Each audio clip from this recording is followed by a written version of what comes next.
Welcome, everybody, to episode 60 of BT Shop Talk. On today's episode, we do a class review on when the feet hit the ground, everything changes, and we finish up with our top 5 favorite NBA players from the 90s.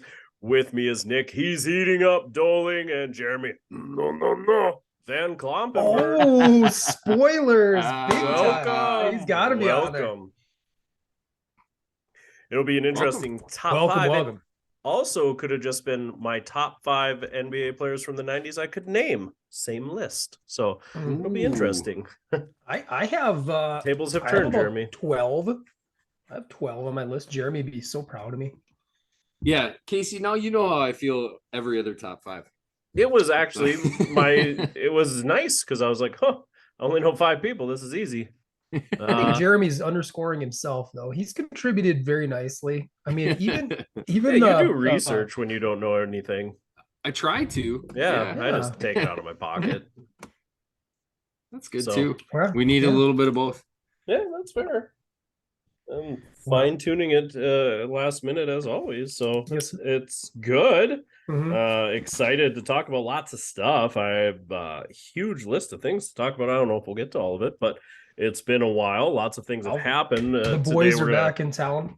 Yeah, again. We'll get there, listeners. Really, every other week. It's not that bad, guys. I've had people tell us they can't keep up when we were weekly, so I hope they enjoy this little bi-weekly. We did it for them. Every other week bi-weekly? Or is that twice a week? For the people. Is that an get confused. They say it means both. Term? Yeah. That's so dumb. English. Yeah. Yeah. So we've had 2 weeks. Nick got to spend some time with me in person. I did. That was exciting. And then all 3 of us I did too. I spent 1 weekend with Nick and then 1 weekend with both of you. That's very rare to get in person time. And we did not take any pictures. We should have been taking pictures for the social media account, and probably didn't even happen. There is one picture of us together at that class when we all took a picture. Yeah, that picture kind of stunk. I had the projector in my eye. Yeah, I was not happy. I was front and center. Why didn't you move into a better spot?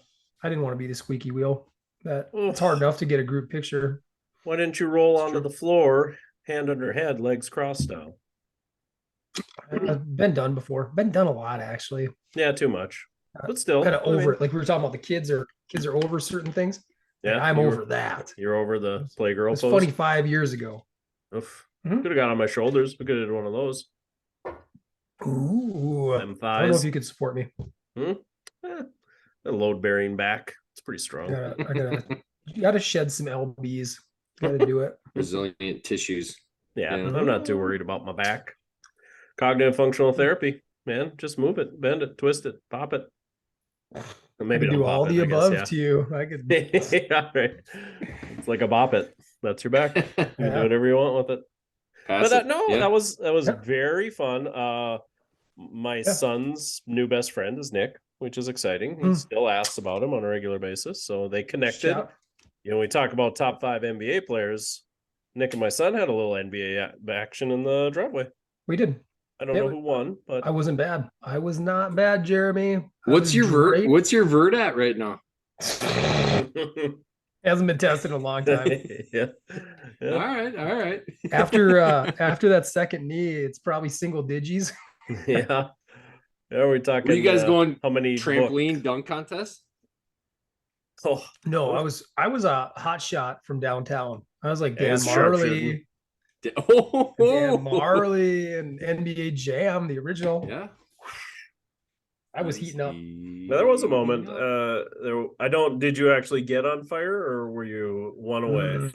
I was one away a couple of times. You told Locke to watch out because you were about to go on fire. He liked that line. He didn't necessarily understand the reference right away, but he liked it. You don't have that on an arcade game? I do. Yeah, I don't know why we never played the arcade while Nick was here. Yeah, we never did that either. Too much I was a poop though. I was a poop. I was tired both, especially Saturday night when we got back from Bruhala. I was not worth much. Well, you fell asleep Friday night as well on the couch as we were hanging out. Trying to watch the final stages of the second day of the NBA draft or the NFL draft, and that was I was wide awake, but I saw you nodding off over there, so I did the gentlemanly thing. I was like, Nick, I know you want to stay up, man, but I'm gonna hit the sack. I'm so tired. I didn't want to make you feel guilty about being sleepy. But I left him up by himself downtown or downstairs. And that's the difference. Like, I was totally cool with it. If I'm at home and that's my wife, I deny that I'm sleeping. I'm not even tired. What are you talking about? Yeah, he had probably been sleeping for at least 5 picks. And then I was like, I'm going to hit the old dusty trail. And he was like, well, yeah, I'm going to stay up. Just going to hit the Vikings pick here. I'm like, yeah, all right. Then they traded back. Well, that was my nightmare. Never got anything accomplished. Nick also tried to do the gentlemanly thing and let my dog free so I wouldn't have a dog anymore. That was exciting. Mm-hmm. Found out how fast that little guy was. I'm like a covert operative for PETA. Like, I just free felt like freeing your pooch. No, he wanted to take my leg out. That's what he was trying to do. Could sense your weakness. Yep. Hey, he was gone. We shouldn't have pets. We shouldn't have pets. He was a blip on the horizon within a second. Yeah, that kid's got some wheels, that pooch. Yeah, I've made him too strong with doggy daycare. They've trained him too well. Mm-hmm. So yeah, that was 2 weeks ago. That was 2 weekends ago. When the foot hits the ground, Casey and I'll be filling out. And then last week, I missed the big dog himself in person. Yeah. Minnesota got to welcome back Jeremy for about 26 hours. Is that a lot of driving? A lot of driving, it sounded like. Yeah, it was a quick trip, but it was good. Really good. Lots of cab. I missed the Cabernet. Yeah, we were getting some antioxidants in. Yeah, for sure. Nobody else seemed to be fans of the red, so whatever. Someone's got to be. Did you take some bottles for the road? No, I didn't. Didn't have a road. Probably red? Should have. Yeah. No. Yeah, you didn't check a bag though, did you? No. Wow. No. That's your trick. If you check a bag, then you're able to get a couple in there. But yeah, you want to put when you pack lean and mean protector on there. SOL. That's the kids. That's not making it through security. The kids never said that. I thought it was. Is this really more than 3 ounces? I could never tell. Yeah, I eyeballed it. Let me give you a corkscrew, and you gotta go pop it and dump it out. Yeah, that is. I'll dump it out. Fine. I'll dump it. I'll be that guy. Everybody behind you just hates your guts. Because you, sir, you cannot board the plane.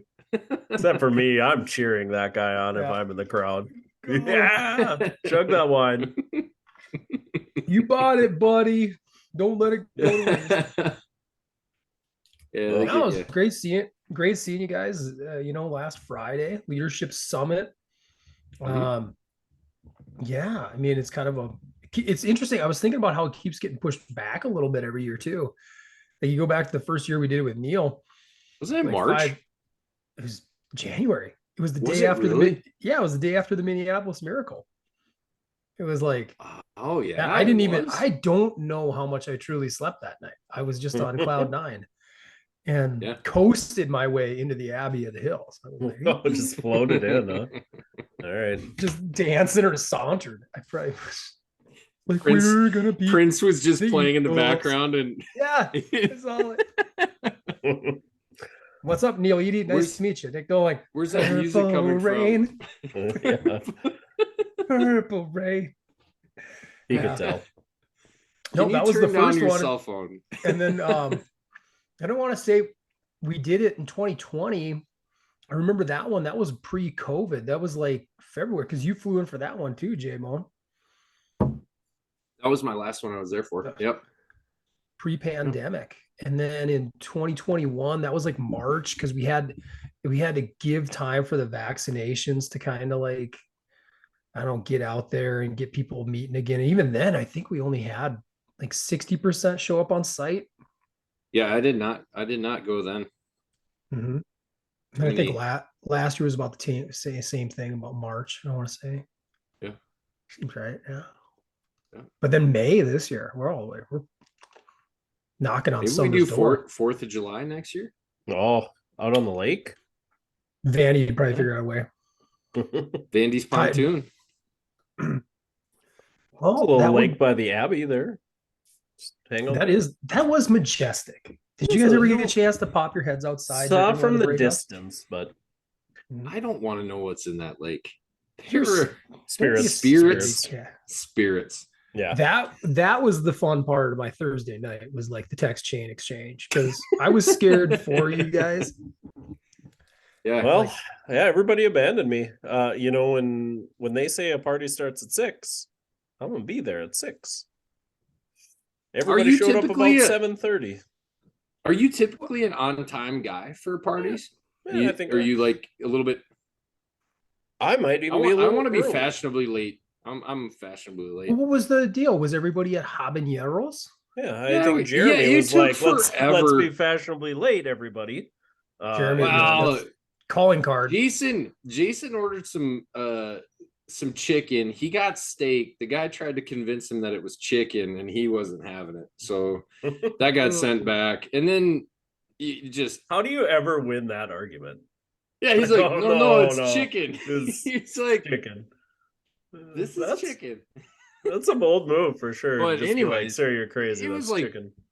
It was like 14 checks, and then you get 14 cards, and then I don't know if they were, hand Morse coding it in or something. Wow. It was a long process. Yeah. Probably half the time we were there, they had our cards and we're running our check. It takes a long time to steal your information.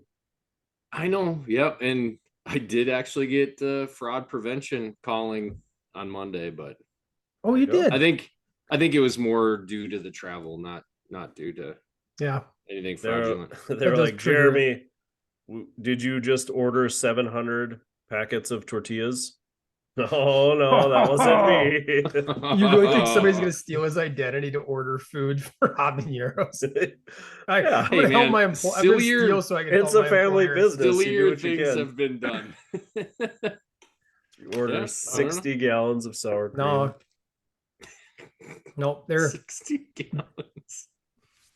We need a drum. We need a drum of sour cream. How are we ever going to catch this identity? They're taking that card to Halberstadt's and getting the nicest suit you can get in the Midwest. Oh, yeah. Welcome to Habaneros. Let me seat you. I'm Jeremy. It's going to come down. And again, all comes back to helping them with their career at Habaneros. Yeah, that's the front guy's got the nice suit on. Oh, welcome, por favor. Jeremy. Oh, Jeremy. I forgot. Jeremy. This is my very good friend, Jeremy. Yeah. Come here, sit here, friend. They got like a little altar to you. This is the man that made it all happen. The donor. Yeah. Yep. He's so good. In other news, I finished Nope. How scary was it? Not at all. And like Amy was watching part of it with me, and she's like, "Tell me when you want to watch a real scary movie." And I was like, "Ooh, she big timed you on a school? Gosh, yeah, dude, we know who wears the pantsuit in the Van Klompenberg family. You got it. Man. I do not want to be scared. And I was like, you know what? I need to do this for the pod. I got to do this. And I did it. Did you like it? Was it enjoyable? Yeah. Was it good? You could tell a comedian wrote it. I mean, there were times where you're just like, this is just not your genre. I don't, but he gets a lot of dap. Like people love Jordan Peele. Movies. But we're at a culture swing though too, where I'm not a hipster. I don't like. I actually listened to a different pod a few weeks back.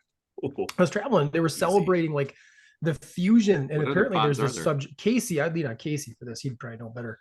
But like this neat little uprising subgenre of comedy fusion with horror, or horror movies that have a lot of comedy imbued in them. And it's not necessarily my thing. I don't know. If I want to watch a scary movie, I want to kind of get immersed in it. And then I don't know. What's your take? I can do both. I like both. I think I've said before, like Cabin in the Woods, quite enjoyable. One of my favorite blend horror comedies. And Evil Dead. I mean, the Evil Dead series has a lot of let me up moments, you know? Yeah, I even enjoyed like near the end, like the Friday, the third, not Friday, Nightmare on Elm Street became kind of comedy horror near the end. That got crappy though. It wasn't like Freddy versus Jason is Scary Movie in that one? No, I've seen that too. Yeah. Is that not much when he gets it through the ear? Is that in the bathroom? That's in scary. The niche? Is that in the niche market of comedy horror? Yeah, I think there's something. It's like sweet and salty. They go okay together. I'm gonna have to check out Nope. Do you guys recommend it? I liked it. I thought it was different enough to be enjoyable. I thought the atmosphere was good. The acting was good. You know what made me laugh the whole time was every time they said nope. Nope. I'm like, nope. This is just not scary enough. I don't know. Yeah. So then you turned on Top Gun Maverick again. Yeah, back to it. I mean, if you want quality grade A cinema, there's nothing in this movie that's like nothing at all that's scary. Casey, would you say there's anything that was scary in that movie? Without spoiler alerts. Yeah, like, there's spoilers. That early barn scene that's scary for about 10 seconds. Oh yeah, okay, I'll give you that. There's that's like a jump. Yeah. Again, I thought the monkey scenes were maybe not scary, but tense, disturbing a little bit. Yeah, I would say there's some tension, but not. I don't know. I don't know if it was anything I was like, oh man, that is freaking scary. I was way more scared at the Abbey. Oh, 100%. I'd agree. Well, you're a Abbey. That's not fair. Yeah. Yeah, it's like if Nope was an interactive former monastery experience, you'd probably be scared too. I could have seen myself saying nope a number of times at the Abbey. Yeah. Nope. You guys want to go in the boiler room? Nope. Yeah, it's but in the interest of scary movies and the podcast, I ended up watching Terrifier 2. We talked about that. Yeah. Okay. I was actually very under the weather. Friday, I did not feel good at leadership. And then Saturday, I felt horrendous. So my family left. Why'd you feel terrible on Friday? I thought I was hungover from the wine. But I may have had more than that. So sorry for everybody there. Maybe got sick. But then Saturday, my family left. I was on the couch. I was like, well, I need to watch something. I was like, well, when we had just talked about this, so we'll throw it research. On. Yeah, research. But it's like a gore fest, isn't it? Yeah. It's a bad movie. I cannot recommend it. The goreness, I would say I'm probably just desensitized enough now. It didn't really bother me. I think a lot of it, because they do a lot of, I would say, low budget effects. So there's just something about like hammering a mannequin full of blood and guts that like, I know that's not a real person. Like that doesn't do much for me. Probably the part that's like disturbing about it is he like kills his victims very slowly. Yeah, where typically a lot of your horror slashers, it's like jump scare, you're dead. It's like boom. Yeah. So it's kind of the opposite. Where it just it's like super Saw, drawn out, kind of like Saw meets this maybe. Not so much that, more like Hostel, but they just extended those scenes out for like 10 minutes. Gosh, I don't need to see that. Yeah. The story is the story's the story was pretty lackluster. The acting was average. And again, like even a movie like Hostel, you've seen Hostel, Nick? Yes, I have. Like there's tension in Hostel a lot of times where you're like, are they gonna, escape? What's gonna happen? I feel like in Terrifier 2, every time he shows up, you're like, well, everybody's gonna die. Like there's like pretty obvious he's just gonna kill people. So again, that doesn't do much for me. Doesn't get the heart rate up. I never had to look left away. To the imagination, right? Yeah, never really. There was nothing. There was probably one scene where he like breaks a gal's arm and like keeps cranking on it until he tears it off her body. Like that was pretty gory. That part was kind of gross, but I don't need to see that. I don't know. Yeah, If I'm gonna be honest, can't recommend. I don't need. Yeah, thank you. But I will say, when we did our like top 5 like goriest or squeamish movie scenes, I don't think any of those would have got replaced by anything in Terrifier 2. Well, what I heard, my number one, pretty famous. We talked about it, right? I think it took the crown. I do believe it. Yeah, I do believe it took the crown that night. I'd have to say. Jeremy probably hasn't seen it, but probably not. Went back and watched it. Yeah, I would say that was when your squeamish scene was like monkeys hauling the straw man away. I mean, I think we won't. Yeah, but don't judge me. It's the implication. My understanding was that like Terrifier. Hey, this is like just like that. Yeah. This is like best basketball players versus going back in time and being like, who are the actual best people? I mean, that was just a moment in time. I'm not like freaked out of the monkeys right now. Yeah. You just like it left a mark. Sorry. Really? I got you can't be around flying monkeys since then. It's just, they freak you out. They were freaking creepy, man. I was like 7 at the time. That was creepy. Yeah. I don't know if I'm gonna defend it. That's so weird, right? Like when you grow up, I can't remember a time where Wizard of Oz ever scared me, Yeah. But it's because you were watching Jason right afterwards. You're like, well, I had an older brother that indoctrinated me in like some really crappy stuff early on. Yeah, I didn't like the Wizard of Oz, but I don't know if it was. I can see why it would be creepy to some, I guess. Yeah. I mean, I don't see it. It's just a cute little movie. I don't know. It's like an institution. So not a fan. I hate that movie, if I'm gonna be honest. My wife just texted me. Be sure to tell them how you watched the satire and thought it was scary. Oh, Amy laughing. With the bird. Jeez. With the guest star role. Bam. Already did. Yeah. You're just trying to better yourself. Yeah, she was just like, tell me when we're going to watch a real scary movie. And I'm like, what's going to be scary? I don't want to. What's going to be even scarier, Jeremy, is when my Lakers knock off your Warriors tonight. Man, this is going to be great. It's going to go down as in history because, right, the Cavs the Cavs were down 3-1 and beat the Warriors. Correct. So this is going to be that comeback. I got a lot of faith. Man. Clay's terrible right now. Jordan Poole's terrible right now. Steph is freaking phenomenal right now. He's like the only player on that team that's doing anything. But I mean, are they terrible or are Knicks Lakers just that good? They're not that good. They had Anthony Davis is playing lights out. No. Anthony Davis got freaking exposed in the pick and roll and they just went away from it. What? You don't talk about AD that way. I don't even remember what his name is. Dude hit 15 points in the fourth quarter. I want to say Terry Rozier. Yeah. It's freaking not Terry Rozier, but some I wouldn't ask Nick to name 15 points in the fourth quarter. Lakers. Just unreal. Such a diehard fan. Oh yeah, that's my guy. That's my boy. Don't be talking bad. That guy. He played well. He did. Don't be talking trash. That's tonight. Just exciting stuff. The world is a potpourri of fun right now. It really is. I had another question for you guys. You guys eat grapes at all? You guys are grape people? Sometimes. Yeah. Man, I don't mind. I feel like either red or green. Whoever I like them in Cabernet. Genetically engineering grapes for Costco, they have nailed it. I don't know if you guys have had like a green grape from there.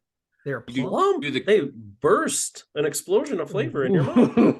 If you're listening to this into your right mouth, now, out of your mouth. Oh, like down my throat. Right? I mean, that's where you would want the grape to bust down. Where else would it go? Blasting on other people's faces. But yeah, I don't know why more people aren't talking. People waited 2 weeks to hear from us, and we're Nothing but innuendo right off the bat. Grapes, And now we're grapes have flagged. made leaps and bounds, and I feel like it should be talked about more. Have you tried the cotton candy ones? These Costco ones are better. What's a cotton candy grape? Tell me. Tell our listeners. Like cotton candy. It tastes like cotton candy. It's a grape that tastes like cotton candy. Where do you get them? Yeah. The store. Like Hornbachers, yeah. Your grocery store. I don't know. Your local grocer. I don't think I've never heard of this. Walmart won't have them. I bet Hy-Vee does. No, Hy-Vee should, right? Yeah, I bet Hy-Vee has them in town. Yeah. Family fare. Helpful smile every aisle. Every aisle. Employee owned. I worked for them for a while. You did? Yeah. Dang. Never knew that. Top shelf cleaner. I never owned them. Bagged a lot of groceries. You should see me in self-checkout. I bet like the people that are working, they know. They know. That guy's one of us. This guy's got a background in bagging and tagging. Some of that motor memory, right? It just never goes away, never dies. Yeah. It just lays dormant a little bit. Is that like an internal PLU challenge for you every time when you go to the store then to see how fast you can self-check yourself the scanner out? Can't keep up and then they flag you like at Meyer. They're like, oh, you missed it. I'm like, come on, man. It's right here. No, I'm just gonna call out the Hy-Vee self-checkouts right now. I mean, they're nice, but they're slow. Those scanners, they don't pick up everything. No. They got to get their game. Walmart's been doing it for years though, so they got it down. They got it all right. Yeah. I don't need the camera though on me. That's like looking at yourself. Check myself out. They're starting to prosecute people. It's a self-checkout, not just for your groceries. You get those people. They put like they switch barcodes and they throw like ramen noodles on their chicken and they scan them. Those people are starting to get caught and get prosecuted. Michelle, like there's so many lock boxes here in this Walmart. She was telling me that she had an interesting run in where she went and bought like a tote. I can't remember if it was a tote or a bag or whatever, but when they scanned she was sneaking stuff in the tote, wasn't she? No. Michelle. She hadn't. Michelle. My wife's a saint. But when she goes to open it to like find the barcode, and there's all these makeup wrappers for makeup.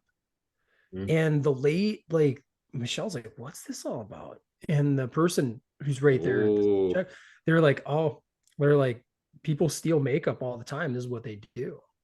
Yeah. Like, wow. I don't understand why taking off the labels. There's a lot of places. There's a lot of places like East Coast, West Coast that have everything behind glass. Like it's crazy. Yeah, glass. Like you go. I can't buy razors, like body spray. Without needing somebody to come over and give you like assistance. It's silly.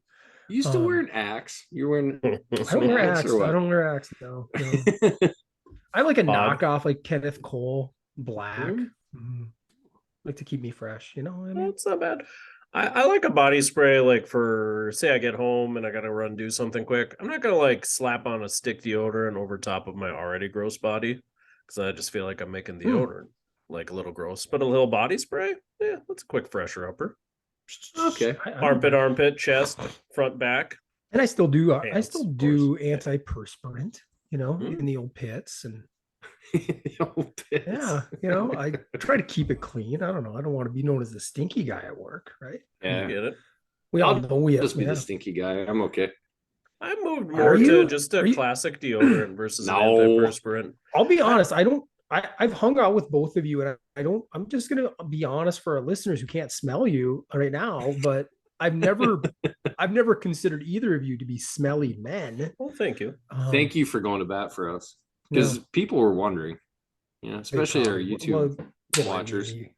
Yeah, they're like, oh God, looks like a smelly man. They're like, that guy smells like I imagine Bruce Valanche would smell. It's a very common statement I get. Thank you, would be like Nick Doling, like body odor with like sautéed onions. Yeah, well, just sautéed onions and more sautéed onions for like their meal all the time. Yeah. Just a little bit of lilac from his body spray. That's not totally. I was gonna say, or like really crappy essential oil stuff that like burns your eyes. You think he'd be an essential oil guy? No. Valanche is an essential oil guy? No, he wouldn't be. No. Casey, we should at one point do a cameo of Valanche. We just get you some red glasses and let the people decide. We're biased. Sally Jesse glasses. Yeah, if those were red. Oh, I mean that's close. Gosh. Yeah. Do you think? And your eye fatigue is way down now too. Yeah, it's better. You have way less eye fatigue. These. Yeah, it's nice. He can't be busy, right? I mean, Valanche is. I mean, we could probably get him on the show. Right? Do you think he wants to get on the pod? Casey, you got to know him, right? Yeah, I mean, we could do doppelganger talk, I guess. Yeah, I would assume after VH1 quit doing like 14 different like pop culture type shows, he's had nothing going on. Oh, he's probably busy. No. Probably shouldn't crap talk him too much if we want to ask him on the show.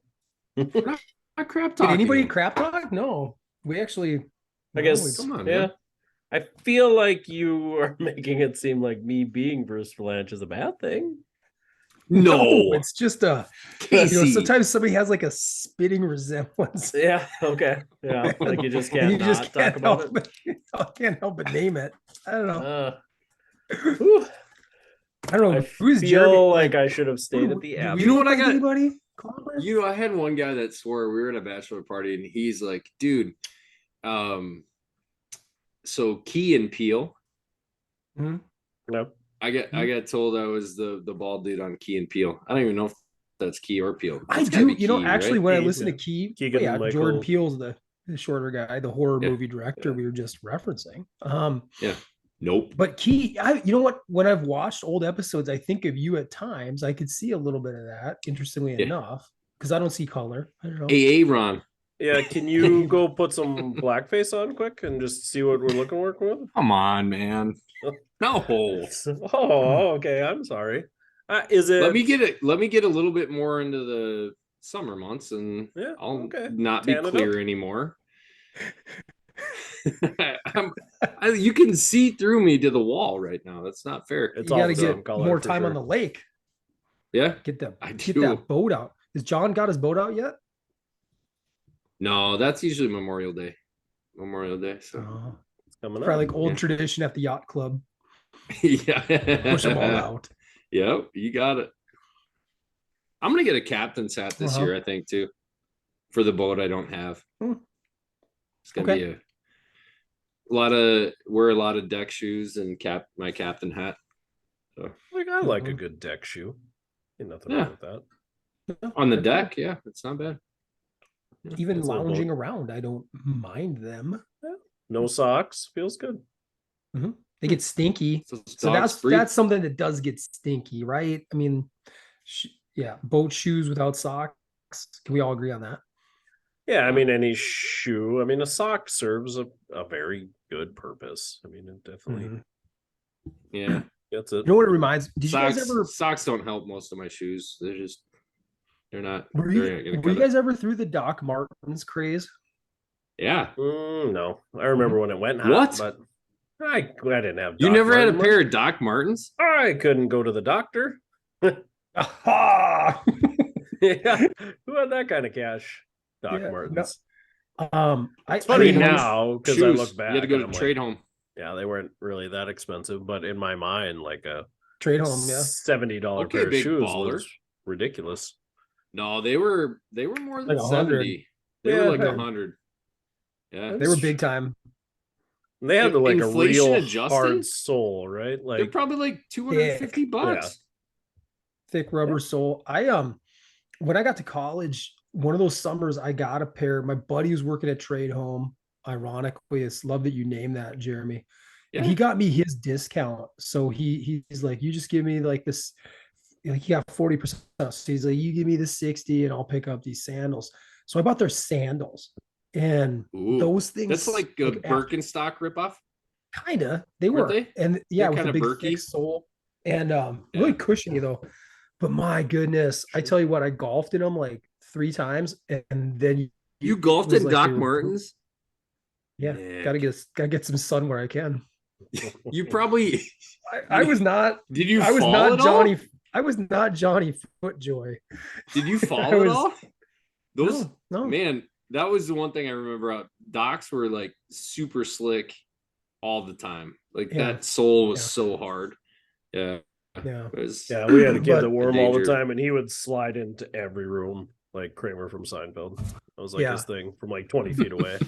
But my point is, after like 3 wears, they just reeked so bad. Like that leather and foot sweat, it was like awful. And that might be a you problem, Nick. Like a real strong Dorito. That might be a you problem. You think I'm the only person who's had foot stank with my Docks? Maybe. No. You should just wear some nice crew socks with them. Anybody listen? If you're listening out there, can you shoot us a comment and just like back me up here, because I wasn't the only one. I don't know what it smelled like. It was bad. I wasn't the only one. No, I still might have I had Bjorns. What do you call them? Bjorns. Yeah, like walking on clouds. That was like my Doc Marten. Baby Bjorn.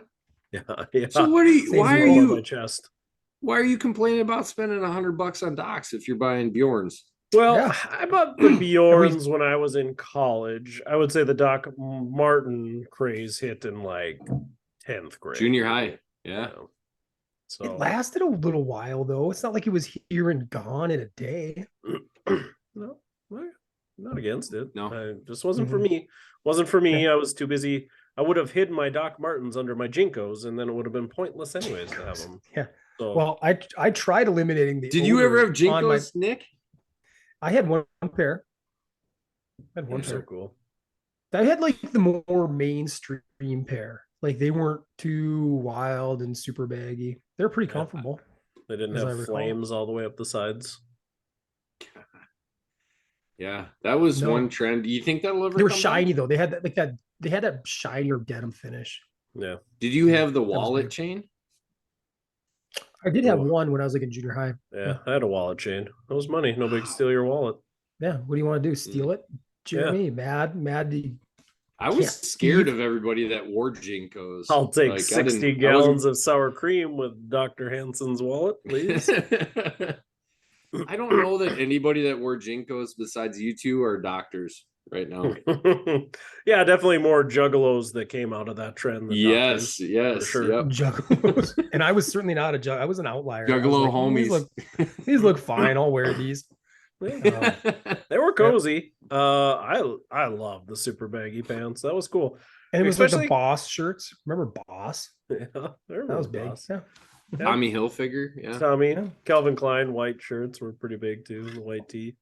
$25 for a tee seemed outrageous. That just try to look like Paul Walker. Go like the she's all that. It still Paul is Walker. Outrageous. $25 for a tee? Depends if it's a nice tee or not. Nah. I mean, I agree with you, Jared. $25 for a Bison tee. Yeah. Depends on the material. I mean, if it's like Under Armour and it's is it like a tri-blend material? Yeah. I don't know. Can you see? Is it cotton? That looks like it's more cotton than cotton poly. Don't test me on this. It's cozy. Don't get me wrong. What do you think mine is, Jeremy? What do you think? Ooh, I think that's a tri-blend. That looks like it's got a little stretch. You'd be wrong. It's 50-50 cotton poly. 50-50 heavyweight. Rudis company. Beefy tee. Shout out. Haynes Beefy tee. It's not. No, it's Root. It's Root. It's their own company, bro. Rudis. You knew anything about that's private label, man. Oh, baby. They don't give these things away. Wrestling company. Why are they using 50-50 then? That's trash. Because it's freaking sweet. 50-50 nice. See this logo? Yeah. Sweet. 50-50, baby. Yep. That's how we roll. What happens when 50% of your foot is on the ground?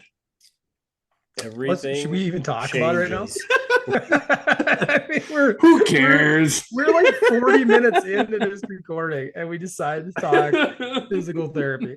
That's good. Wow. I people hate that part of the show anyways. Yeah. You end up with some Taylor Varus and it's compensated 4-foot Varus, and that's all you need to know. And we'll move on to our top 5. Yeah, if I'm gonna be honest, that's a good rundown of the course. No, hey, we can spend 15 minutes on it, 20 minutes on it. 6 minutes tops. Yeah, that's fine. Yeah, I went into the course. Obviously, where I stand on biomechanics. You're a big biomechanical guy. Huge biomechanical guy. I've been a biomechanist as long as Nick's been a Lakers fan. Huge, long time. Longer. Really, to tell you guys all you need to know about that. But I find now in some ways I enjoy going to courses that are maybe off my a bias a little bit. You like being stretched. Yeah, I like to, and just being like a guy that teaches a little bit too. I just kind of like going to different courses to see how people put stuff together and use that. And plus, I got lower extremity here coming up for my class, so I was like, it'll be good. Cover all the bases. So, it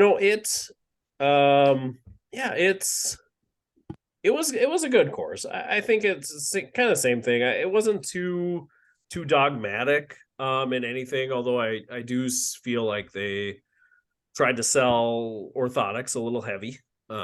Which is definitely way off of my bias there. Probably too far. I did put that in bias, survey. You did put that in your survey too, right? Like, yeah, it was a commercial product endorsed, and a little too salesy on their the orthotics they like to use. But these are the only shoes that will keep your foot in the appropriate position.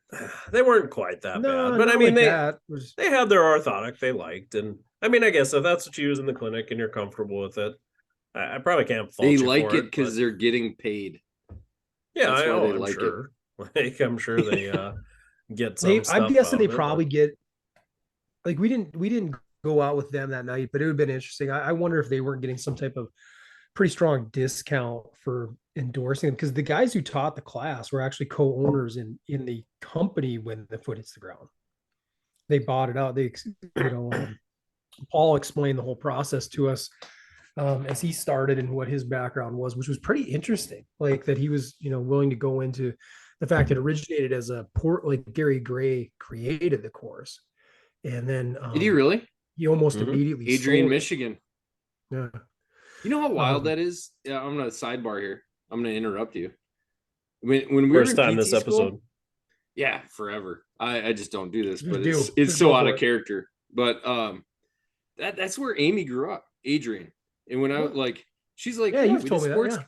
Yeah. We did sports camps in his backyard. I'm like, Gary Gray. She's like, yeah, just no big deal.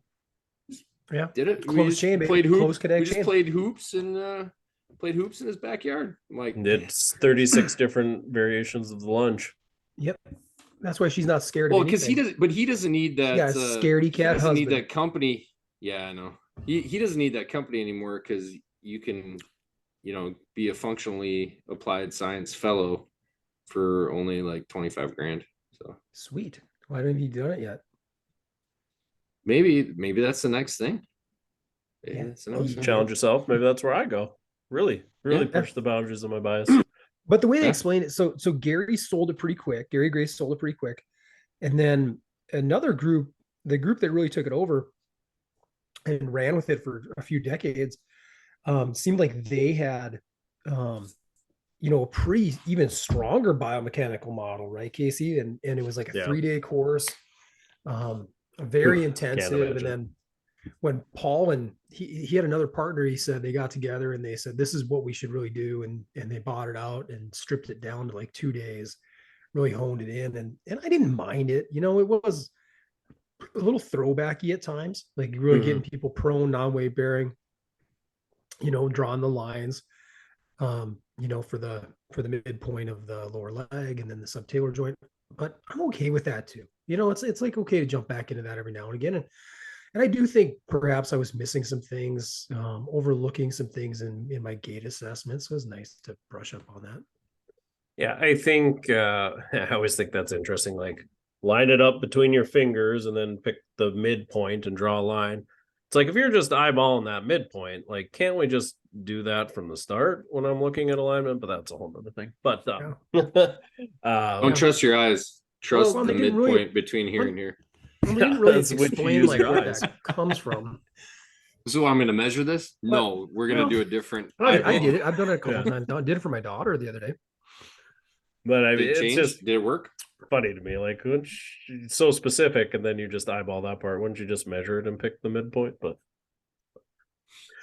Nick is so frustrated by this that he just froze in time. Big biomechanist. He's not happy with our discussion right now. But I think what bothered me probably the most about the course, and which bothers me a lot when I go to like biomechanical heavy courses, is like we did. He's back. He's back. He was just measuring his subtalar neutral. Yeah. I will say one thing I learned about that weekend course is Nick Doling has a pretty strong igony. I will say that. He was numbering up pretty good with everybody. But yeah, like when you get to like the assessment part where they did like, all right, you assess in prone, you assess in supine, you look at this joint. I mean, it was probably I wish I had the book here. I should have counted it up, but there was probably 30 plus things they wanted you to check, like just on the ankle and foot. Is that after the top tier 7? It would be after. You do that after top tier 7 first. Okay, that's a little inside SFMA talk, Casey. Yeah, right. I'm lost. I'm lost. Well, you got to rule out the masseter before you're checking the ankle. So makes sense. Yeah, you don't want to lock hung up on C1, C2. Yeah, that's so not like, rotating. Ooh.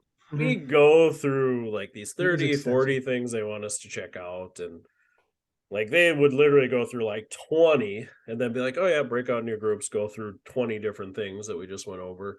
Now, a lot of times we look at it as practice. As what?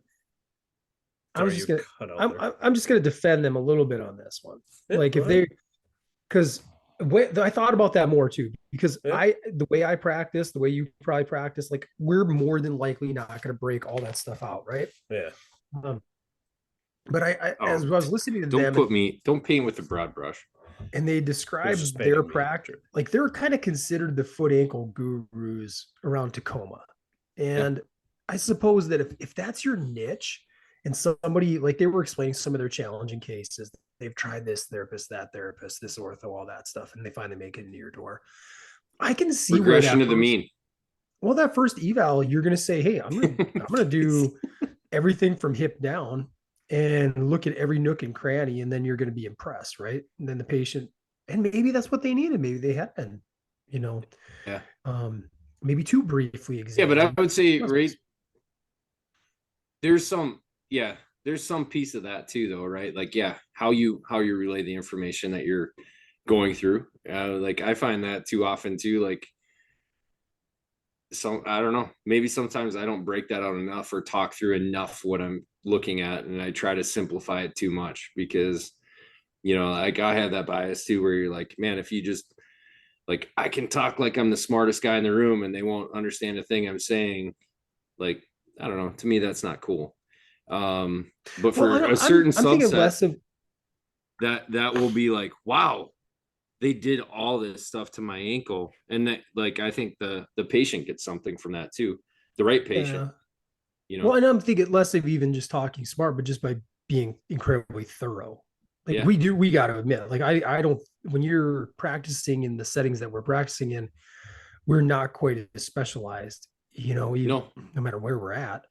So you have to find a cursory way to do it. I mean, just do. Well, but if you're maybe ultra niche, then you can just be like, hey, you're coming to me. I'm the best of the best for this pathology or these pathologies. Then I'm going to take my time. I'll do a 90-minute eval. You know? And maybe there's more to it, like, than they lead on, but we went through these 40-ish tests, and like most of the tests, they were like, you note it. There's really nothing you can do about it. Like, it's information, like there was a lot of that where it was like, it is what it is. Or like, we'll see this, and this other test will show you the same thing. Like, seemed like some redundancies there and some of that stuff. And then later on, when we get to the point where like we actually watch people walk and we talk about treatment, like I feel like at that point they were like, look at the ankle varus, does the foot go into pronation? Does it not? Does the hip rotate? Does the knee rotate? Pelvis level. It seemed like all their intervention kind of was, and what they were looking for was like these 4 or 5 things that really seemed to make a huge difference. Like, it was so lost into the minutia of the eval. Yeah. But then when we got to like putting it all together, when the foot hit the ground, everything changed. It's like they were like really how you brought it back. Yeah. They were really only looking, I felt anyways, as we were talking through those more globally evals, only just a very small handful of things we're looking for. And even a smaller percentage of those things went back to that like exam part at the beginning. It's like, well, really, we're watching how they walk and we're correcting how they walk, or, addressing some of those issues we saw when they walk. Didn't necessarily matter a whole lot in the other stuff. Really, what it came down to was, like anteversion of the hip, what you thought was going on there. And then, what was going on at midfoot and forefoot and subtalar joint. Like, that seemed to be their big deals. So it just seemed like it was like overcomplicating it. I felt like we could have spent less time on that part, more time on the case studies, more time on, like, if you saw differences, how would you treat them differently? Like, we didn't really get any of that. It was like, imagine what the 3-day course would have been like. I would not have made it to day 3. No, but like, I just feel like sometimes you get lost in that stuff when you could provide like more of your expertise and giving you more clinical application. But that's a lot of courses, I think it's easy to teach that stuff because it's very objective. So it's easy to put in a slide and run through and teach people. But then, like, it would have been nice to have 5 or 6, because we watched a lot of people walk. And it's like, well, okay, this is how my treatment would have looked differently for this person that had the uncompensated forefoot valgus versus this person that had compensated. They talk about it a little bit on some treatments that were specific for each, but it was very minor. It was mostly taping. Where then when they got into the exercises, it was just general. Like, here's 40 exercises we do in the clinic. And they just hammered through it. Through them. You're right. I'll agree with you. It was very examination heavy and intervention light. Very intervention light. And a lot of that, like, we could have spent more time on taping, I thought, with different variable approaches to it. I would have enjoyed that. You're right. Exercise. I mean, those were good. They were all good, solid, approaches. A couple little tweaks that I've okay, I'll start putting that back in, or I'll put it in for the first time, a little variation. I like that, but it's not groundbreaking either, to look at it and be like, okay, in the global sense of this stuff, the majority of patients that we work with, when you analyze gait, when they're walking in our door, they have some type of lateral hip weakness. It's either one side or both. And we're going to hit some hips. It's like, it's almost a cliche anymore in therapy that you can hit that, and it's like low hanging fruit, but it's still fine. I can, I respect that's part of what we're doing. I like the more astute approach to closed chain, ankle strengthening. I felt like that approach to being more intentional on the alignment of the foot with like heel drops, that was a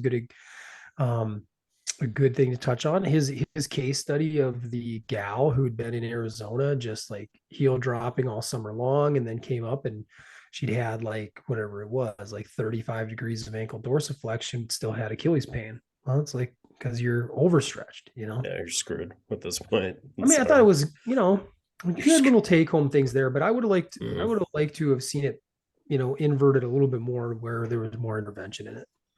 Yeah, and maybe you wearing vapor flies. I did. That's why Nick Nolan got nothing. She wasn't screwed. Second half of that course, she wasn't screwed. Yeah. Once you see those things, you can't unsee it. Yeah, that was one thing. Not so much the vapor flies, but I wish we would have maybe talked a little bit more about like running too. I guess like when we left, then I kind of had some questions on my mind, because they're pretty, when you're walking, obviously, you got your points of contact. Like, how do you feel like running? Forefoot running, midfoot running, heel strike running. Like, do you take much of that into account? You watch these people walk. Is there based on how people walk, is there a better run pattern? We never really, and I'm sure that's a different course, a running assessment course, but it would have been interesting just to talk about it briefly. Because they focus so heavy on that mechanics of the foot and the proper way the foot should hit and pronate and supinate. Well, how does that translate then to your runner? And so many of his case studies that they were sharing involved people. They were like, "Oh, this person's a ultra marathoner, or this person, marathoner, triathlete." Yeah, right. So that's why they were something. Yeah, in retrospect, now I'm like, I wish we would have touched on that, like just a hair. I thought it would have been fun to do like a few live gait assessments when you had that many therapists in a room, and we had a treadmill, we had a long hallway. I mean, it wasn't like we were limited. I get it if you're going to, even if you go to a PT clinic, you should have space to do some of that stuff. So I don't know. That was a little interesting. Like we could have did that live and in person, and because they tried a few things with the one lady in our class, but even that, we didn't really do like a walk assessment on her, did we? I mean, did a lot of the good point. Exam part, but then we never watched her walk. Like, well, maybe that could be the follow-up. I should, look up their contact and just be like, hey, one suggestion, modify your video case studies and just pull somebody out of the group and just take them through. We're going to do an exam on this person. Better yet, too many variables. Does anybody in here have, any issue. foot ankle pain or knee pain, right? And then just treat them like a patient. That's because that's what we did that in the mild pain classes for dry needling, right? Done that in EIM classes as well. So Taint City, baby. Shout out. We talked about that at Hopping Heroes. That's where all your trigger points are. Past guest Nikki G. There's a lot of stress down there. Yep. So much. Yeah. No, I mean, overall, what do you say, Casey? Thumbs up, thumbs down, thumbs in the middle. I recommend it. I gotta be honest. It's been 2 weeks since we've taken the course. I've used stuff in that course in the last 2 weeks. Same. So I think anytime I can say that about a course, especially 10 plus years in the profession, it's a good course. I mean, like you said, they did a lot of neat little tweaks that are super easy to put into your practice. And it definitely, I have watched more people walk on my treadmill now and videoed and looked. And I mean, there's some of that stuff that, well, like I had a patient come in, mid-30s male, came in because he was getting weakness in his leg, back pain. So I thought it was back stuff. And so treated it back. Back pain went away, leg pain went away, started exercising, started running, and his knee started swelling up when he was running. And he had reported a past history of knee pain. And I assessed on the eval. Structurally, it seemed fine. But then he was getting this knee pain after we cleared the back out. So then I watched him walk, and I corrected a few things in session. Saw him today, and he's like, well, because his knee swelled up after a minute. I had him just do intervals. He's like, I did a 1 minute run, and the next day I could barely walk on it. I saw him today, and he ran 2 miles, and it was no kidding. That's quite the success story. It's pretty good. I like it. And, those biomechanics work. Well, and for him, it was simple as saying, hey, I see on the treadmill, here's what's happening. Your knee's coming in a little bit, your foot, right, is falling in more than I'd want it to. Like, just kind of think about that as you're running, adjust your gait a little bit. He's like, every time it started hurting, I thought about that when I was running, and I changed how I ran a little bit, and the pain would go away.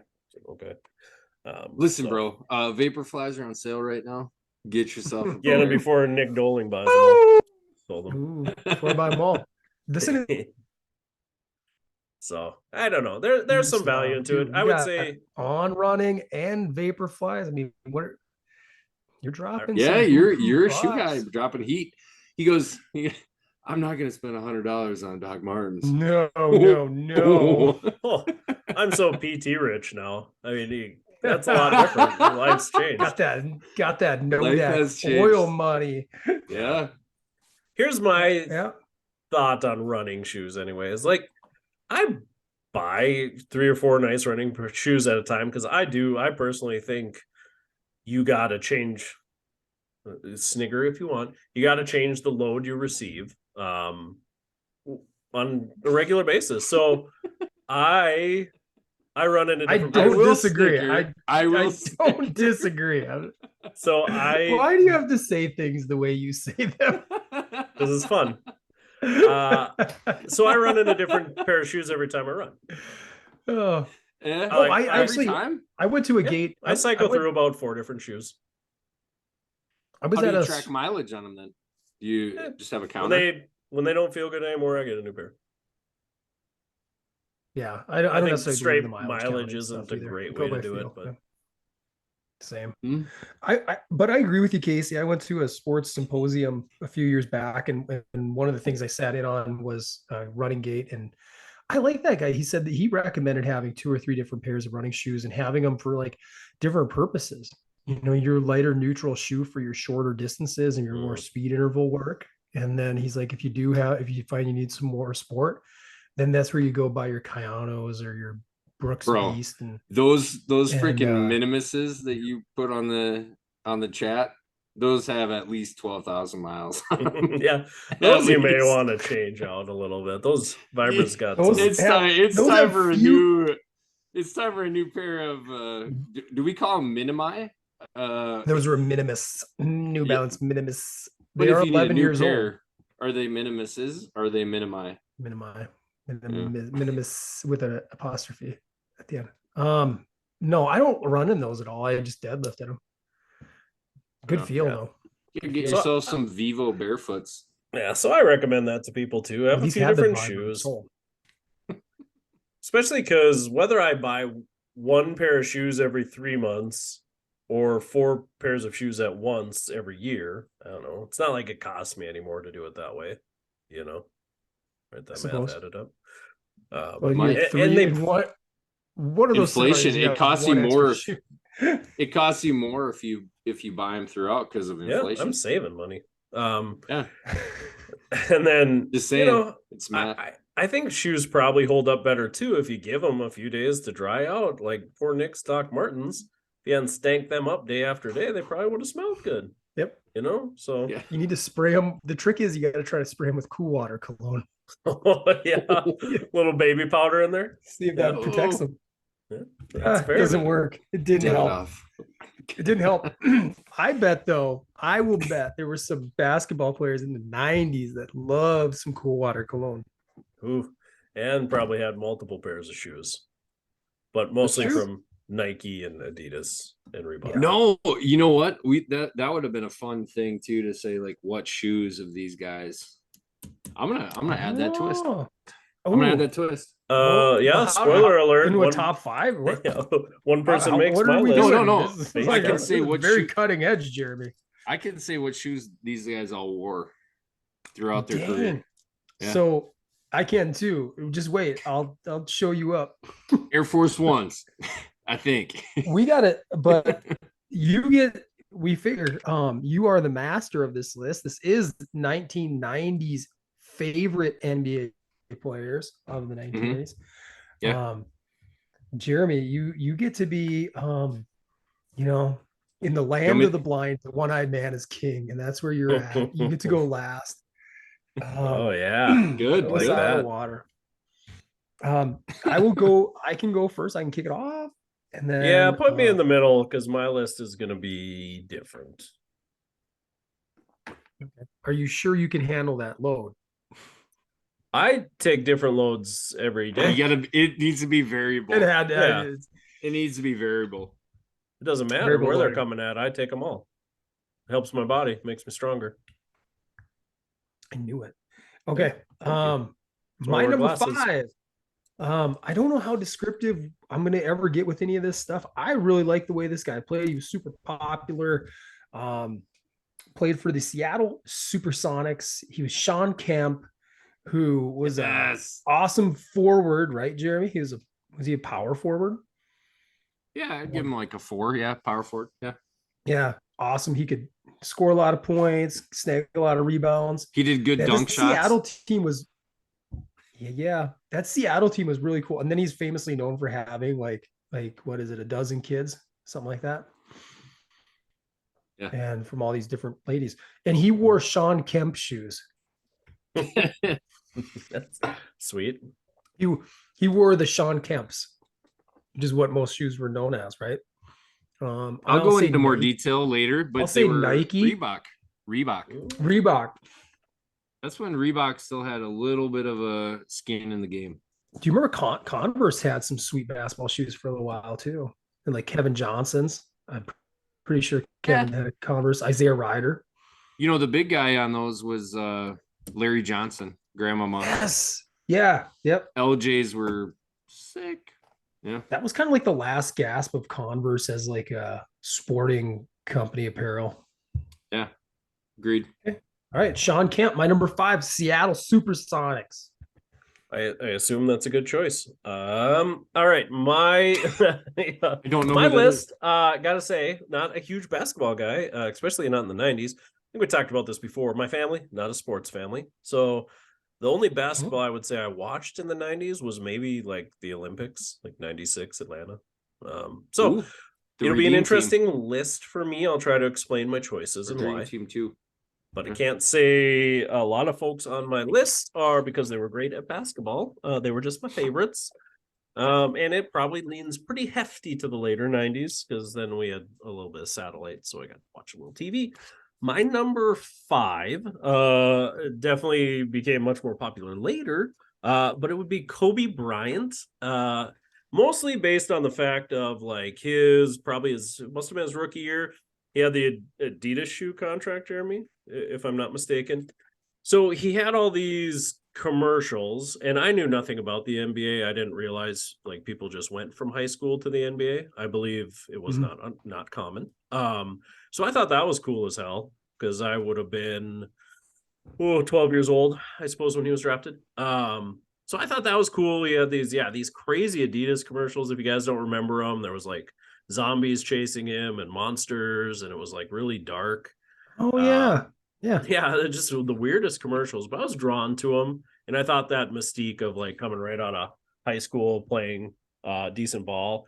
And then we had probably had Prime Star at that time, which was a satellite dish, and all we could you couldn't get your local channels, so all I got was news from like Los Angeles and San Francisco. So the Lakers were like the only team I ever saw play. He struggled that year. Yeah, it wasn't a great early on. Really until a lot of missed shots. 99, undersized. He started to play well. But still, again, that's all I knew. It's mostly number 5 due to his Adidas commercials and what I thought was cool about playing as like an 18-year-old. He was a stud. He became a stud. Well, much later, like you said, but not really a 90s. Like he peaked obviously more in like 99, 2000 to like 2008. I suppose like 1 to 8, maybe that range. Yeah. So it's my number 5. Kobe Mamba. All right, you know what's crazy enough? Big time us. No, I can't big time you guys. You know what? And I actually rearranged at the beginning. I took off I just went favorites. These were my favorites at the time. So when I was in the grade school years. My number 5, crazy enough, is also Sean Kemp. The Rain Man, if you will. He wore Reebok. Seems like a weird person to model yourself after. Why? Like he was good at numbers? He did no, Rain is REIGN. Oh, it's a play on words. Oh, Rain snap. Man. So never mind. It's a homonym. He had a crazy like 44, 45 inch vertical. The dunks this dude had were absolutely insane. So my list is going to be very big man / dunk heavy. But Sean Kemp was nuts. Like probably my earliest stuff, because we didn't have TV to like, especially nothing that would have seen the Sonics play. Like basically just like NBA finals. Yeah. Or playoffs. Playoffs were such a big deal then. But he wore the Reebok Kamikazes. I had a pair of those that I also bought at Trade Home. Yeah. But man, him and Gary Payton, Detlef Schrempf, like that was a formidable NBA Jam team right there. That was a good squad. They were very good. And I had his green old school Sonics. I believe that was a yard sale pickup by Karen. Yeah, green 40 jersey, man. Champion jerseys growing up. Yeah, money. Those green unis were sweet for a while. They really were. Awesome. I feel like I'm empowered now that we had the same number 5. We'll see how many times we go. My number 4, the Worm, Dennis Rodman, primarily in his San Antonio Spur era. That's when I really caught on with the dude. And back then he was kind of just having yellow hair, the yellowish gold dome, before he got ultra funky with it after he went to the Bulls. But I love the way the guy played. I love that he couldn't care less about scoring a point, but would be more than happy collecting like 18 to 20 rebounds in a night and just doing all the dirty work and being that type of a player. And his persona was he was just so weird. And but yet you believed it. You weren't thinking like this guy's just faking it. Like so many athletes kind of have that where you're like, I think they're just, playing this. I've joked with you guys. Like, I think Travis Kelce's just like portraying this Gronkowski watered down version right now to try to just create something. I mean, Kelsey's not going to go marry himself. He's not going to go marry himself. No. He's not going to go in the middle of playoffs to Las Vegas. He's just not going to do that. And when you listen to like The Last Dance, and you hear some of these stories, you're like, man, he just was in another plane of existence. So, doesn't that make you respect Phil all that much more? Phil Jackson to have to manage all that trash. Like when you see their personalities kind of come out in The Last Dance, you're like, whoa, that's nuts. Yeah, you got to be a special North Dakota guy to be able to handle. Yeah, Nodak to the Nodak special. That's for sure. Special. All right, that's my number 4, the Worm. It's a great number 4 because it's also my number 4, Dennis Rodman. Yeah. I would go over to my grandma's and watch MTV, and he was definitely like an MTV personality. Like I don't know when the Carmen Electra stuff happened. That must have been late 90s, early 2000s. But even before them, he'd show up at the MTV Movie Awards and things like that. He's just one of those personalities that just fit well. So again, didn't know much about him on the old court, but yeah, he was cool, like kicking cameramen right in the dick. I mean, that was just sweet moves. Like he had lots of cool stuff. That's right. Yeah, that's right. He just crushed that dude. That's maybe one guy whose T is lower than mine.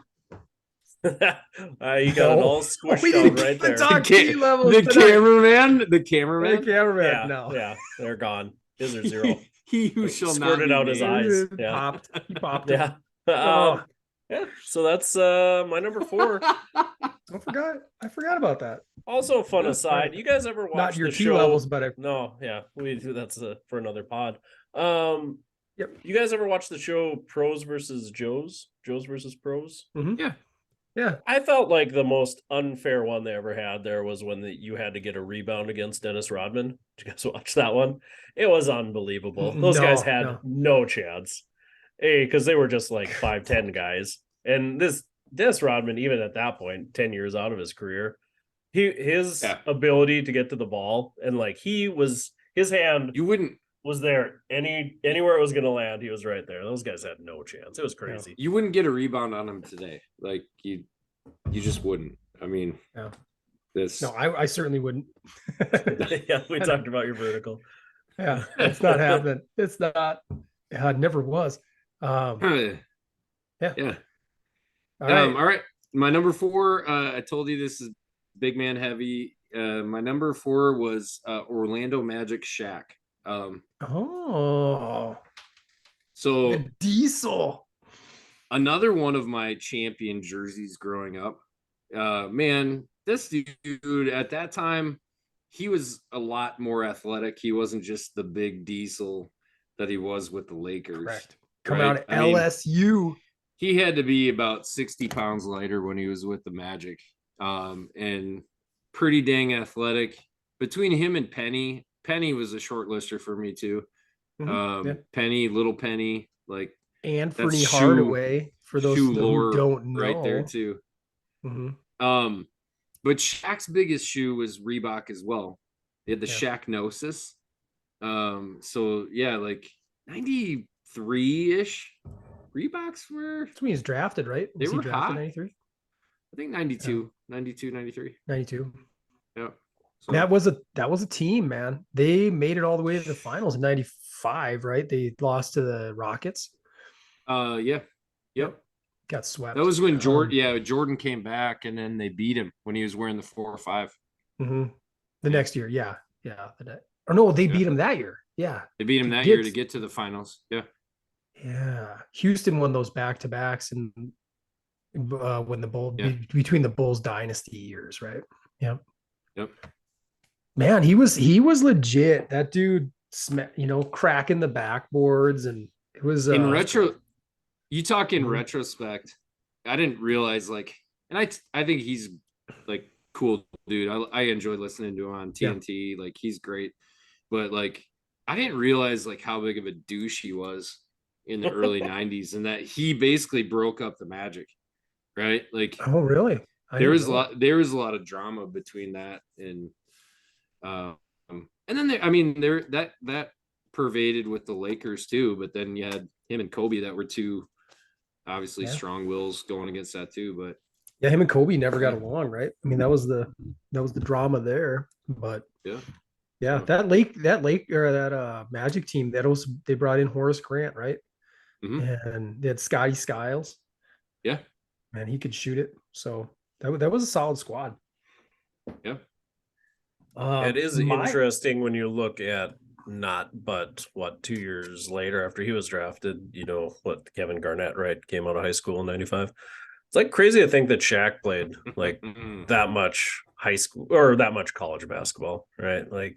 He seemed like a guy who probably could have came out of high school and played, but the atmosphere was just different. And I don't know his dad. I don't wasn't know if the story those rules changed, but his dad made him, right? Because his dad was he came from a military background, and his dad was you're gonna go get an education, because I do think Shaq did get a degree, right? Yeah, he did. He's I think he's gotten his master's since then too. I mean, but his dad famously, I think his dad was a drill sergeant or something like that in the military, and gave him some discipline, anyways. Yeah. So it's cool considering what things. But Shaq, he came in and that was the best era of big man basketball I believe there ever was. You had, there's probably some guys that are going to be on these lists, but you had the centers ruled the NBA back then. Oh yeah. You had David Robinson, Patrick Ewing, Hakeem Olajuwon, Dikembe Mutombo. Then Shaq came in. He was the youngest of them all. Yeah. But what a magical era, George Mirasan, Sean Bradley. Yeah, the tall guy. Guys who had nothing to him. 7'6" with no skill. Yeah. This guy's just really tall. Yeah. We'll move on to top threes now. My number 3, this is my deepest cut, and I really love the way this attitude the dude played with. I was a New York Knicks fan in the early to mid 90s. So I really love the way this guy played. He was hot or cold. It was John Starks. And John Starks, number 3, he would, I think at the time he had the record for most threes completed in a playoff game. I think it was 8, and it's been broken since. I'm sure Curry's got it now. But John Starks, Clay's had more than 8, I think 7 or 8 times in his career. Really? It's crazy.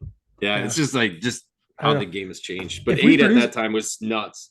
I know. I'm pretty sure that was the record, right? I'm pretty sure he said it, but then the next game, I want to say he went 1 for 9 or something like that, or was very, very poor from behind there. But that team was fun to watch. They were so tough and blue collar, but they never really won the big one. They made it to the finals, but lost to the Rockets, and I can't remember, was it 7 games maybe?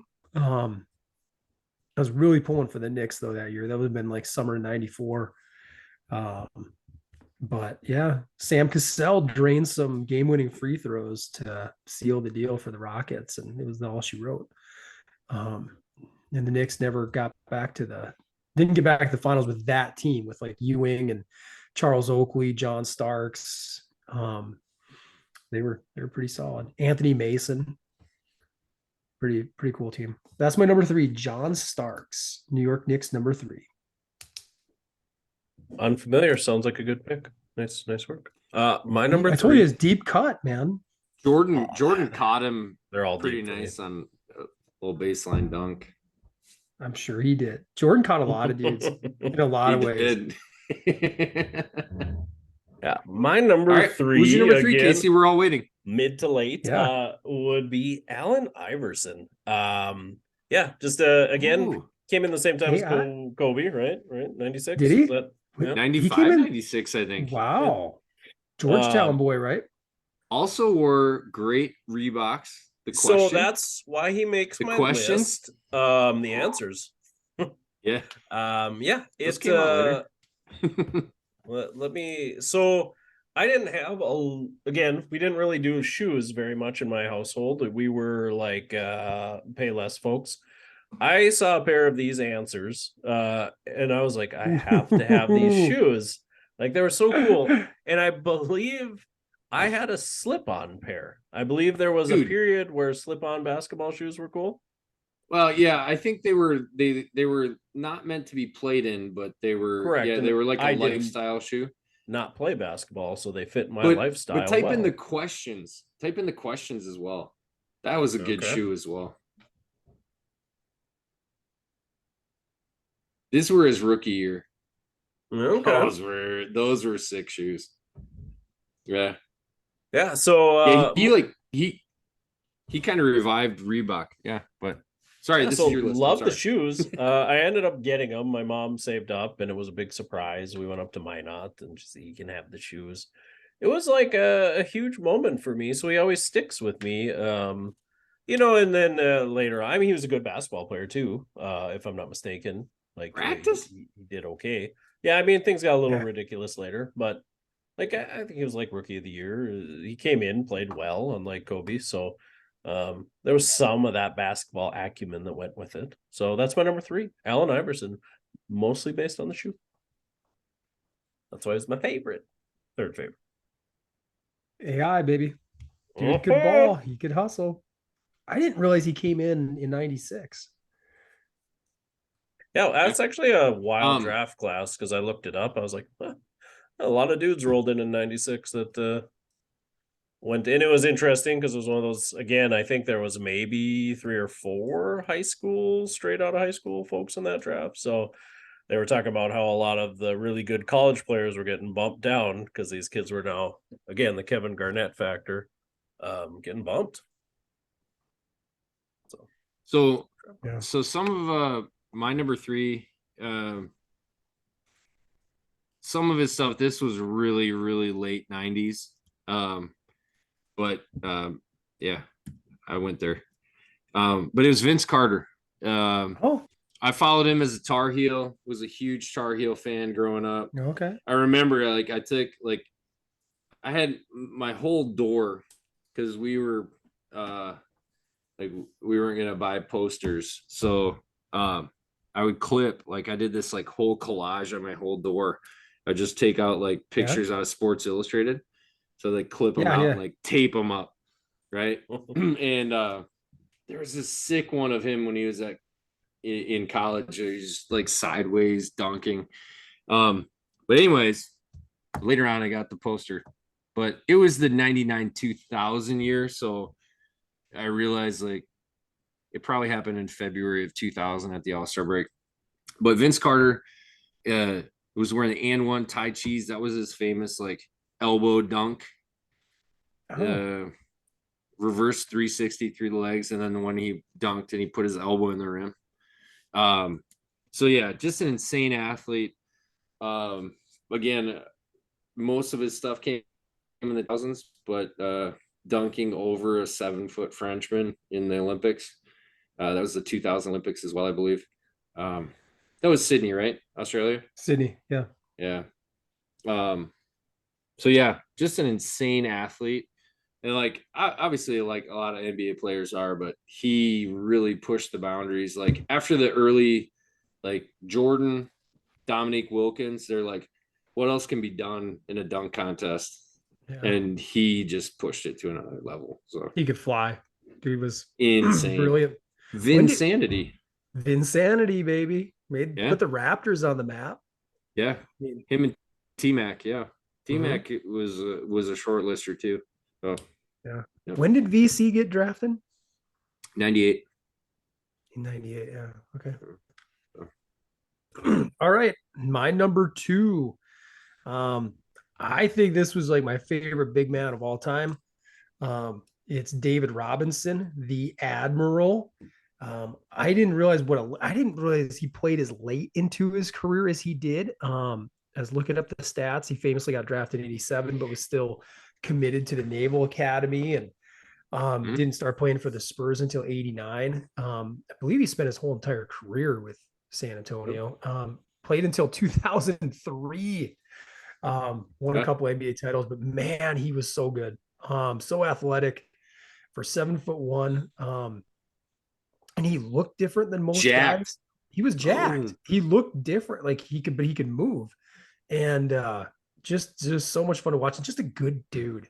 I mean, I can remember him being on the cover of Sports Illustrated for kids and just all the stuff he was known for, just being a stand-up guy. In addition to just his playing ability. And didn't he score a butt ton of points in a game? Like 71. 71, I believe. Yeah. I think that was that was in 95, I believe. That was to get the MVP. Dude was so cut. Unreal. And look at that stash. Look at that quadruple. Stash. You see that? Quadruple double. That's pretty insane too. Yeah. Part of the dream team. I mean, the original dream team in 92. I mean, there's him in the rock. Yeah, look at that. Look at that. Your whole list in one picture. Not my whole, but I mean 2/5 for sure. I'm bad at math. Yep. Number 50, man. I mean, just awesome. Totally cool. I don't know. That's my number 2. David Robinson. Yeah, dude was jacked. Holy moly. That really mentored Tim Duncan, as you can see later in those picks. For you YouTube watchers. So everything better on YouTube is to say. My number 2, little known deep dive, as Nick said, a young man by the name of Mike Jordan. I don't know if you guys are familiar with his work. Super deep dive. Yeah. Who's that guy? Yeah. Short-lived career, but came in like whirlwind. Michael Jordan. Obviously, I don't gotta tell you guys why. Even as a guy that didn't watch basketball, like obviously he was the guy I knew about. Space Jams, that was in the 90s. So that was super cool. I was big into that movie. Space Jam, plural. All of them. There are multiple jams. Yep, Space Jams. A lot of all the jams. Shots. Well, I'm talking not just the movie, but the CD. So that's 2 jams together. You're like a grandpa. Trying to be hip. The old Space Jams, all as the kids are saying. Kids. Yeah. Oh, who knew? Who knew it was not jams? They didn't jam more than one time in that whole movie. I think you're confusing it with Jock Jams Volume 1. Which he was probably also involved in that. I don't know. He has fingers in a lot of things. He probably produced it. Yeah. He hit him hands in a lot of things. Sounds better than that. That was a bad turn of phrase. Yeah, that was more of a Kobe Bryant thing. So yeah, it's I don't know what else to say. Even as a guy who didn't like basketball, I knew who Mike was. So I'll be like Mike. My number 2, Michael Jordan. He was pretty outstanding. Yeah, I think he was all decent. So. He had a decent career. 6-time world champ. I'll do it. What? Oh, he's better than I thought. All right, a good choice, Casey. He won a lot of games.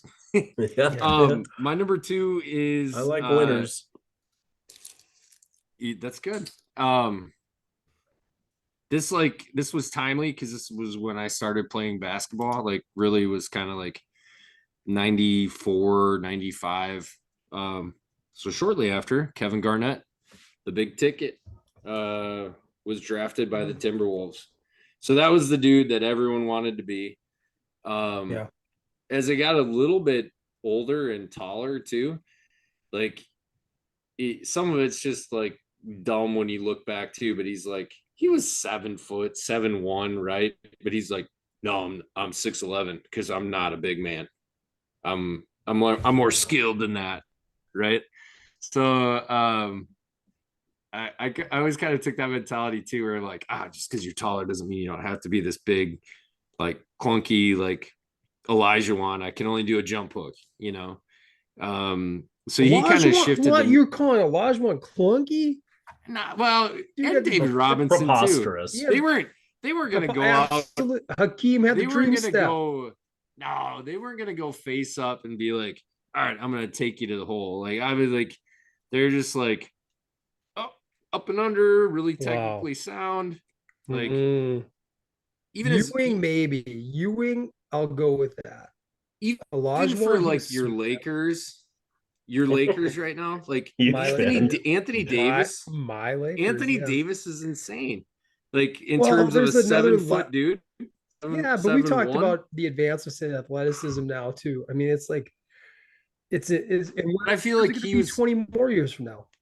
He was on the leading edge of that, though. I think, like at least that kind of that thought process. So, I think he grew into it.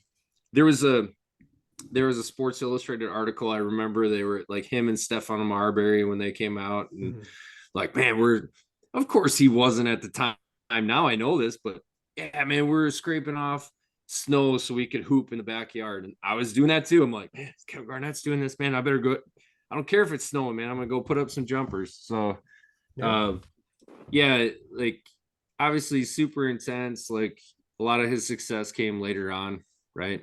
But a big impact on my own personal basketball journey. So, KG, he'll actually always be one of my favorite like Minnesota athletes. Pro team athletes. Yeah, dude. But I agree. I loved him, but I think he got much better in the 2000s. When he left Minnesota. Well, he won his title, but he was pretty sweet from like I think it was really fun watching that squad from like 02 to 03 to 04. When they lost to the Lakers in the Western Conference Finals, like that was our year. I know we should have beat them. That was our year with my Lakers. Too bad. Who could you cheer for? Too bad the Pistons. They would have killed us too. But whatever. I was just torn. That was neat. Well, my number one, kind of a little bit of the antithesis of Casey's number two. I was never a Michael Jordan guy. I was kind of Isaiah Thomas. It's Isaiah Thomas. I was that guy who couldn't wait to see the Bulls get upset. And the team that I thought had the best chance and should have done it was the 93 Suns. And they were led by the round mound of rebound, Charles Barkley, who was my all-time favorite basketball player back then. I loved the way he played. He was freaking gritty. He was tough. He was brash. I'm not a role model. Yeah, all that history too. But man, he was good too. I mean, he was shooting the ball like that season with Phoenix. Was that his first year in Phoenix or his second? One of those after he came from Philly, and he just lit the NBA on fire. I think he was the MVP. Yeah, it was one of those two. Yeah, was it 93, 94? It would have been 92, 93. Yeah. It had to be his first year then. Yeah. Had to be. Yeah. Yep. And I love the Barkley shoes, which were Nike, by the way. I had a pair of those. They were CB34s. I had to get them like hand-me-down from my brother and buy them from. He made me buy them. What? Because they were in good shape. They were nice though. No creases. They were solid. No creases? What does that mean? No creases. Man, you can't tell where the foot bends in the shoe, man. You don't want to buy those if there's creases. If they're creased. They were creased. Well creased. They had like the inside, like they had a little like ankle support on the inside too. Little elastic ankle support. That was kind of tough to get into, actually. Like they were tough to put on. Yeah, but loved that whole era. I was actually a pretty huge fan of the NBA for about 3 years there, and that was right at that peak. When I say huge, I mean I stayed with it deeper into the 90s, but it was like maybe my favorite sport. for a while. It was right before the Space Jams. Before all of them. All of them. This time of year was just such a blast. We'd go to like, you could be at the youth center playing the Nintendo, and then like go back to the TV rooms where they'd have like NBA playoffs going, and it was like just so much fun. And Charles Barkley was my man, number 34 for the Phoenix Suns. Good choice. I said I had 6 people on my list, Nick. He was my number 6. So he's not my number 1. My number 1 though, I think they're like best friends now. Shaquille O'Neal is my number 1. Oh. You know, you talk about Mike Jordan being in the jams. Well, Shaq had his own movie, with just as good, really. And Shazam, rap album. Steel. Yep. And video game album. Yeah, a sweet video game. Onyx. Yeah, Team with Onyx. Pretty much everything Jordan was, but better, right? I mean, he did it all.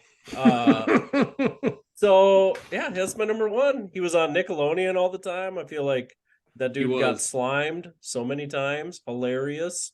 Yeah, every Sports Illustrated for kids he was on, which was like pretty much my only exposure to athletics as a child, was reading that in the library.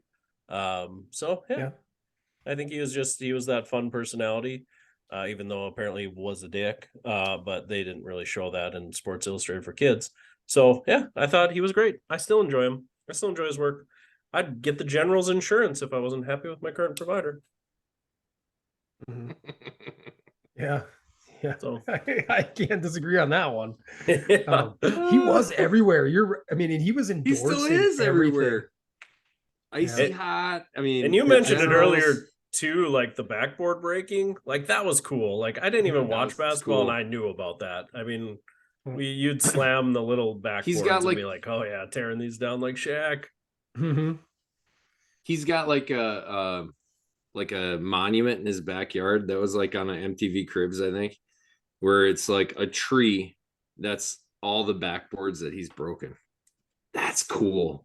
That's freaking cool. Sweet, dude. Like this big old pine tree, but it's a hoop tree. So my number 1 has already been said. I revealed this to Nick earlier. Was it that Nick's number 3, that deep dive guy I've never heard of? Is that your number 1? He changed it. It might have been your number 3.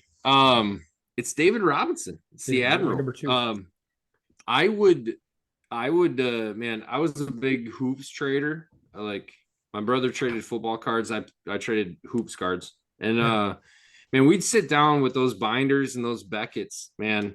And I would trade away Jordan cards to get David Robinson cards. Like he to me was like top of the tops. And Nick said it best too. He's like ultra skilled, one of I think 5 players ever to drop a quadruple double.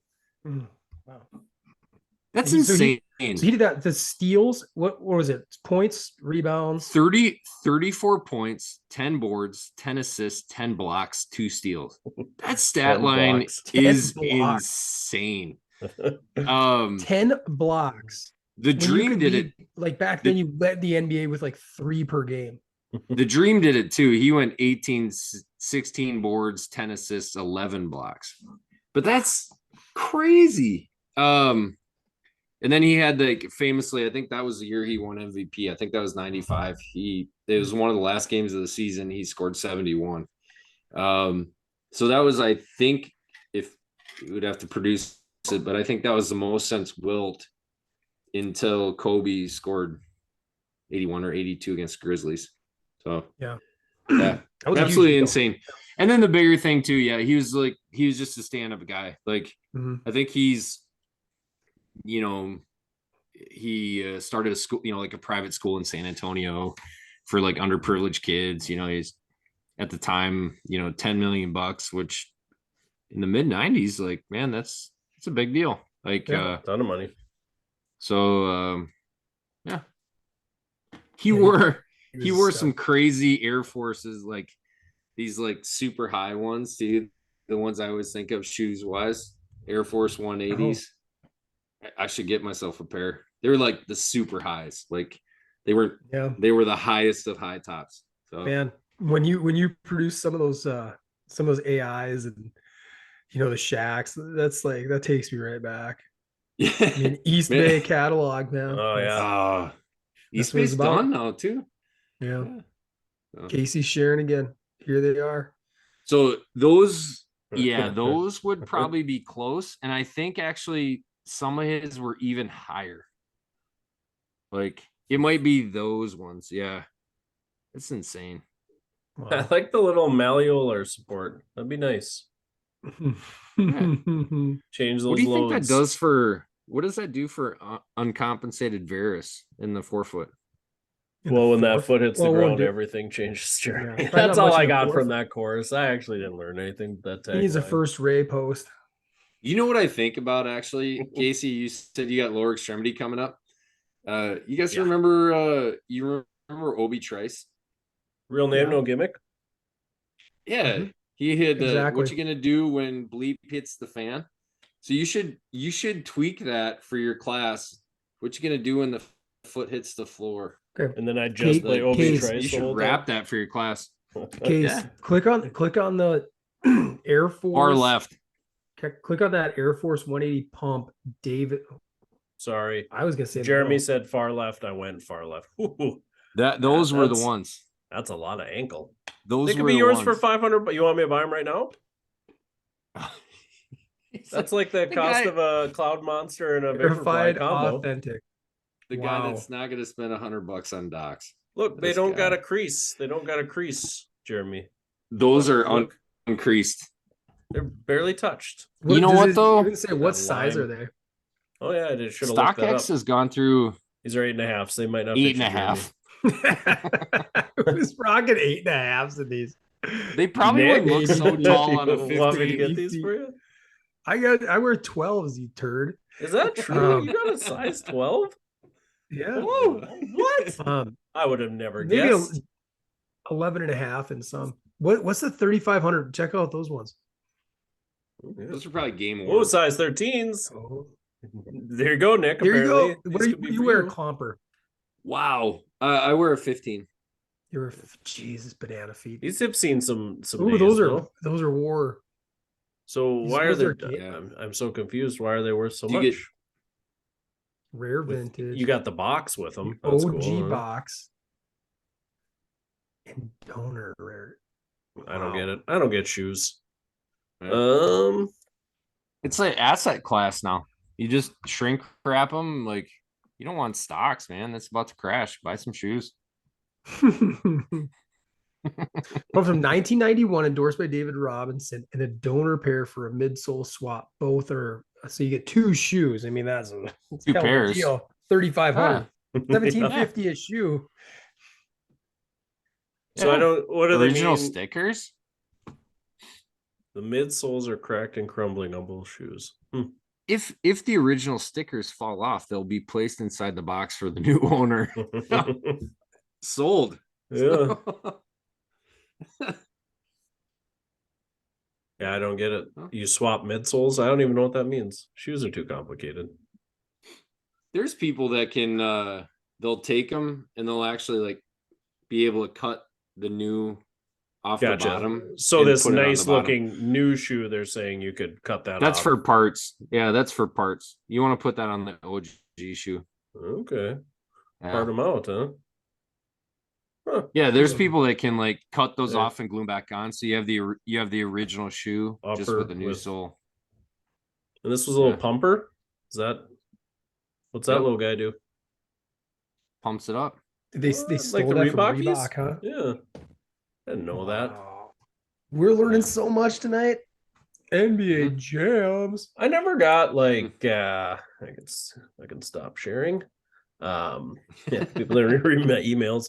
Yeah, I never got like the Puma dial technology never took off. I always thought that was cool. Like, why didn't that get more hot? Just because people didn't like Pumas? Puma dial? The dial? Tell me about the dial. I don't even know what that is. Oof, let me see if I can pull up a pic for you guys here. Never stop producing, my man. I know. I'm sorry. I should have prepared, but just came up in my. Are super hyped about this little sidebar dialogue. Yeah, you talk amongst yourselves. We all yeah. Oh, that's not what I want. Yeah, this is stuff simple that should enough. Be I mean, they just had members. like a dial on them. Oh, right. So you just turn the dial to tighten the shoes up. Oh, New Balance. No, that's dude. That's BOA. BOA. That's BOA, man. New Balance uses that BOA system now. It's BOA. My boys have them. Well, yeah, Puma was ahead of their game. No, that's for like every golf shoe now is BOA. Oh, they're back, huh? Maybe I wasn't wrong on them, huh? That's BOA, man. That's not disc. These are only disc golf, Jeremy. That's not dial. No, that's TGW. That's Golf Warehouse. Well, I don't know what they were called, but it was like a dial. You turn the dial.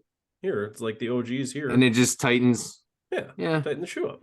93. The OG. I bet BOA. They're 4.5s. Men's size 4.5. 4.5. Like, that was a cool system. Look at those bad boys. See. You know what? They probably sold that.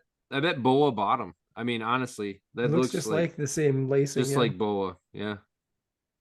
Interesting. These were in 93. Disc OG. I thought they were. I didn't even know that. Way ahead of their time. I didn't know. Let's close out the show. Let's close out the show with a sweet pair of classic Reebok pumps. Ooh, D Brown, 93 dunk contest. D Brown. Omnizone 2s. Yep. Zone 2s. 90. Check out them 91s OG. Man, those are pristine. Those are nice. I would rock those on a Saturday evening. Well, D Brown wore those. You want me to pick them up for black, I believe. 9s. That would have been what I guess your shoe size was. You could squeeze into a 9. Can't squeeze it. No. You can if you unpump it. Yeah, just hit the little button. Then what's the point? That's true. What's even the point?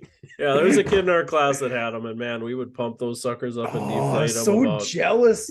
I know, man. We would do that. I had a classmate that had them, and then you push the little corner button to release it. Yeah, our little guy right there. Bunch of rich kids, man. Oh, man, right? Cake eaters. Those were sweet shoes. You had those in 3rd grade. You were rich, man. Your parents were balling. You had those in 3rd grade. Beat that kid up and steal his money. I think, yeah, shoot. I think I was wearing McGregor's at the time. There was no way. Whatever Walmart was selling. No way I could have got that kid. I had a pair of knockoffs like Voight. There's a company called Voight. I had some Voight pumps. Yep. Kmart. That was my mom. Big growing Kmart rich. Oh yeah, blue light special probably. Jeremy, we're gonna hook it up at Christmas. We got you some Voights. Yeah, I can literally remember being in 4th grade and having a friend be like, "Oh, sweet," like a classmate friend kind of get up to the stairs in Miss Torgerson's classroom, and it's like, "Oh, you got a pair of Reebok pumps?" Like almost immediately, they're, "No, these are fake." I was like, "Oh shit." Secret's out. Secret's out. Choke that kid out. Go to sleep. I don't need to tell anybody my secret. They went and cried first. Yeah, that makes sense. Macklemore's song "Wings." He talks about that too. He's talking about Jordans, right? And then he's like, "My friends couldn't afford them. Had 4 stripes on their Adidas." I'm like, "Shit, that was me." Yeah.